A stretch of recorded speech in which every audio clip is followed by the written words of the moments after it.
Galatoma.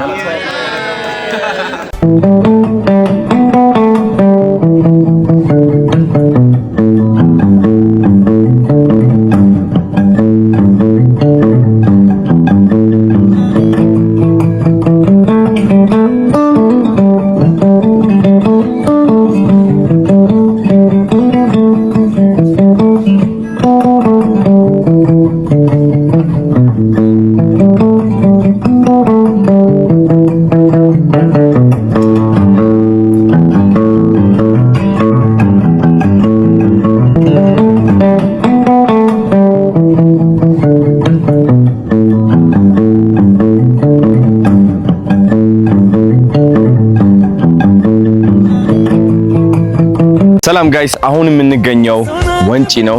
ተመልከቱት እንዴት እንደሚያምር ናፒዬ በደንብ አድርገህ እስኪ ያሳያችሁ።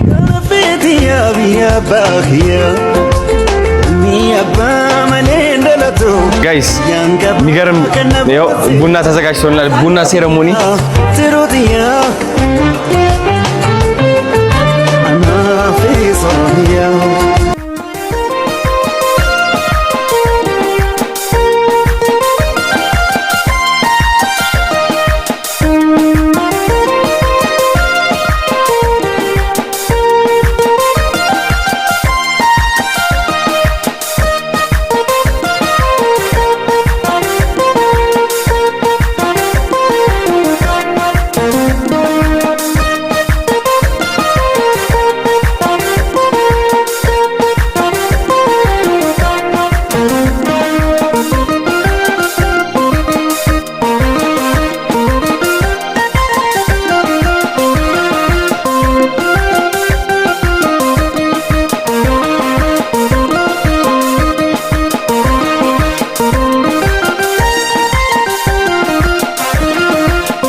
He's taking over my intro, dude. He's taking over. Salam guys, we are here. My name is Adonai. Ndemna allachu say ndemna allachu. 4. Oh yes. Dylan is the 444 family. Yeah, I'm the 444 fan. Yes, Abba. I was supposed to get something in my side of my head. You're gonna get it once we go back. 20. Everyone loves saying in the comments the best barber in Ethiopia. What? Explain the trend. Oh, because he's the best barber, but he's been underestimated by a lot of people. Oh, so is it like a competition? He was made fun of. People didn't believe in him. He was persistent. He tried his best to become international. And then he found you and is like, it's the man. So should we get him to shave my head? Maddie's give me the worst haircut. Maddie's gonna kill you. Yeah, we should get my haircut then. Yeah. And plus the Line 20. me up. And the plus the 20. Yeah. You gotta write that 20. Best barber in Ethiopia. ዛሬ በዓለም አቀፍ ደረጃ በሚሊዮኖች የሚቆጠሩ ተከታዮች ያሉት ታዋቂው የዜናና የኮንተንት ክሬተር ዴላን ፔጅ እና አዶናይ አስገራሚ ቆይታቸውን በኢትዮጵያ ቀጥለዋል። በአሁኑ ሰዓት ደግሞ የሀገራችን የተፈጥሮ እረፍት ወደሚሰጠው አስደናቂው የወንጪ ሐይቅ አቅንተዋል። ትኩስ መረጃዎች እንደሚያመለክቱት ዴላን ፔጅ እና አዶናይ የኢትዮጵያን ተፈጥሯዊ ውበት ለመቅመስ ወደ ውቧ የወንጪ ሐይቅ ወንጪ ክሬተር ሌክ አምርተዋል።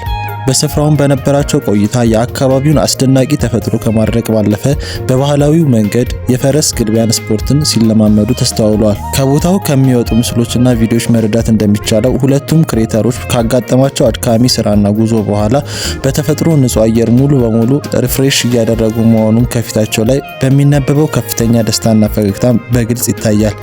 ይህ በፈረስ ላይ ሆነው ያሳለፉት ቅጽበት በማህበራዊ ሚዲያ ላይ ከፍተኛ መነጋገሪያ መሆኑ አልቀረም። Rating briskets all over Texas. This is even better.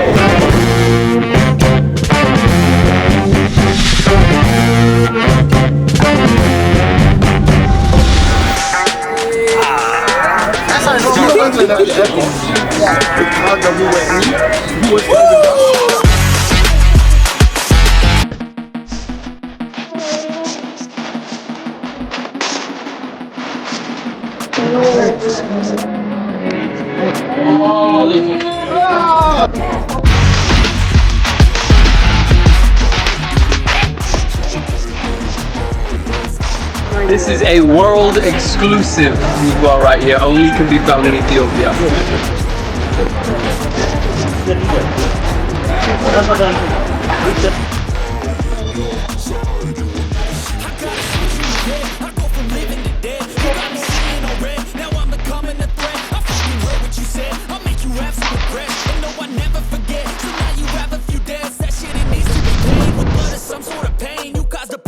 እዚህ ጋር ግን ለአብዛኞቻችን ትልቅ ጥያቄ የሚሆነው በአሁኑ ሰዓት የዴላን ፔጅ ወደ ኢትዮጵያ መምጣት ጥቅሙ ምንድነው የሚለው ነው።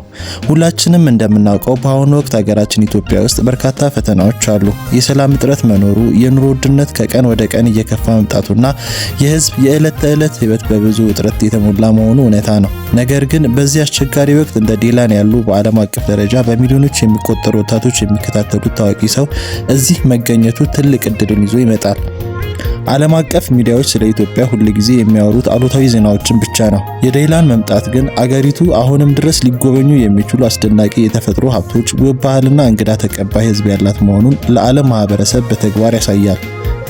የእሱ በወንጪ ሐይቅ መገኘትና ይፋዊ ምስሎች መውጣታቸው ሌሎች ዓለም አቀፍ ቱሪስቶችና ኢንፍሉዌንሰሮች ወደ ኢትዮጵያ ለመምጣት እንዲደፍሩና ፍላጎት እንዲያሳድሩ ትልቅ መነሻም ይሆናል። የቱሪስቶች መምጣት በተዘዋዋሪ ለሀገር ውስጥ አስጎብኚዎች፣ ለሆቴሎችና ለአካባቢው ማህበረሰብ የስራ ዕድልና የገቢ ምንጭ ስለሚፈጥር የኑሮ ውድነቱን ለመቋቋም ጥቂትም ቢሆን የራሱ የሆነ አዎንታዊ አስተዋጽኦ ይኖረዋል። አዎ አገራችን ውስጥ ፈተናዎች ቢኖሩም የተፈጥሮ ገጸ በረከቶቻችን ግን ሁልጊዜም የሀገራችን ኩራቶች ናቸው።